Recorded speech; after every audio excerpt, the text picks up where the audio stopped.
Tuberculosis. This is the disease that has been with us for millennia, and the fight against it, well, it's happening on a microscopic scale inside millions of us every single day. We're going to take a look at that battle within. To really get a sense of the scale here, just look at this number, 2 billion. That's how many people around the world are estimated to be infected with the TB bacterium right now. That is a staggering number, more than a quarter of the entire planet. But, and this is a really big but, being infected doesn't actually mean you're sick. You see, the vast majority of those 2 million people, somewhere around 90 to 95% of them, have what we call latent TB. That means their immune systems have the infection completely under control, walled off. They don't feel sick, they have zero symptoms, and, this is the most important part, they can't spread it to anyone. It's that other 5 to 10% with active TB that are contagious. And that, right there, is the big question for today. What's really going on that separates just having the bacteria inside you from it actually breaking loose and making you sick? To figure that out, we have to follow the bacterium's journey right from the very beginning. It all starts with something as simple as a single breath. The bacterium has to get past all our defenses and set up shop deep inside our lungs. So, let's meet our microscopic villain, Mycobacterium tuberculosis. It's a little rod-shaped organism, and it has one very important characteristic. It's a strict aerobe. That just means it absolutely has to have oxygen to live. Now, hang on to that little detail. It's going to be super important later. But its real trick is its defense mechanism. You can think of it as wearing this waxy body armor. Its cell wall is loaded with a substance called mycolic acid, and this stuff makes it incredibly tough. Seriously, it can fend off disinfectants and even survive for months on a dry surface. This thing is built to last. So here's how it works. Someone with active TB coughs, and these tiny armored bacteria float into the air. If you happen to breathe them in, they're so small they can actually dodge all the mucus traps in your throat and nose and travel all the way down, deep into the little air sacs in your lungs called the alveoli. And that's where they run into the first line of your immune system's defense, cells called macrophages. Now, a macrophage's whole job is to find invaders, eat them, and destroy them. But this is where TB starts to play dirty, and it turns what should be a quick cleanup into a long, drawn-out siege. So the macrophage does exactly what it's supposed to do. It gobbles up the TB bacterium. The next step should be to merge it with a packet of digestive enzymes and just whoosh, dissolve it. But TB is clever. It releases a protein that literally stops that from happening. So it gets eaten, but then it just hangs out inside the immune cell, safe and sound, and starts to multiply. After about 3 weeks, your body's like, okay, this isn't working, and it switches tactics. It calls in the cavalry. A whole army of other immune cells shows up and surrounds the infected macrophages, building a wall around them. This wall is called a granuloma.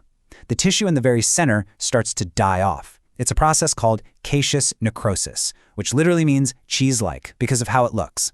Eventually, this whole structure hardens and calcifies, leaving a tiny scar that can sometimes even be seen on an X-ray. And for most of us, that's where the story ends. The battle is a stalemate.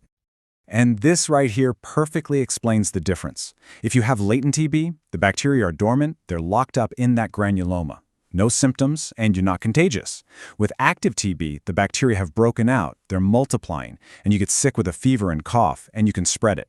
So a positive skin or blood test just tells you that you've been exposed, that your body has fought this battle before. It doesn't mean you have the active disease. But that stalemate isn't always permanent. Those walled-off bacteria can stay alive, just sleeping for your entire life. And if your body's defenses ever drop, that second war can kick off. This can happen when your immune system is weakened for any reason, maybe through old age, poor nutrition, or another illness like AIDS. It's like the guards on the wall have left their posts. The dormant bacteria can seize the opportunity, break out of that calcified prison, and start multiplying like crazy. And where do they go first? Well, they tend to head for the upper parts of the lungs.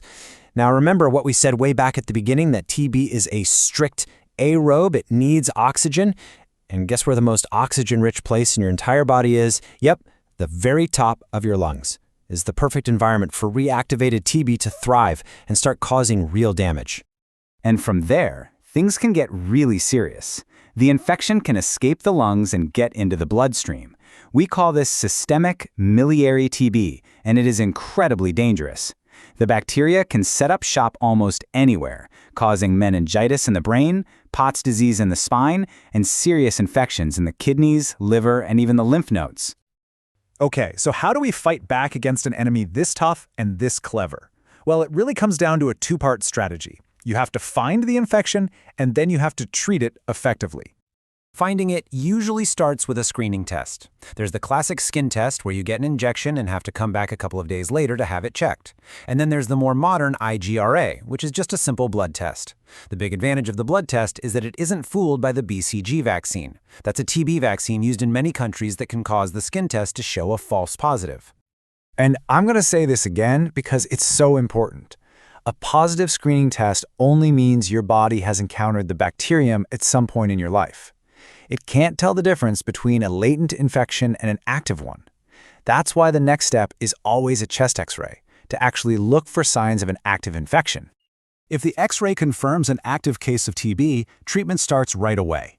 The standard of care is a cocktail of 4 different antibiotics, which doctors often remember with the acronym RIPE.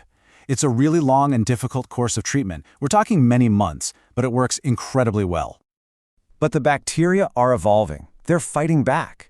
Over the years, some strains have developed resistance to our best drugs. Now we're dealing with multi-drug-resistant TB, and even scarier, extremely drug-resistant TB. These are incredibly hard to treat and pose a massive threat to global health. But there is good news. Science is fighting back too. There's a new breakthrough drug combination that was recently approved. And get this, it has shown a success rate of nearly 90% in treating even those extremely drug-resistant cases. That's a huge deal. It's a total game changer. And that really brings us to the final question, doesn't it? The story of TB is this incredible, millennia-long arms race between human medicine and bacterial evolution. As these germs continue to evolve and find new ways to resist our drugs, the real challenge for us is, how do we make sure we always stay one step ahead?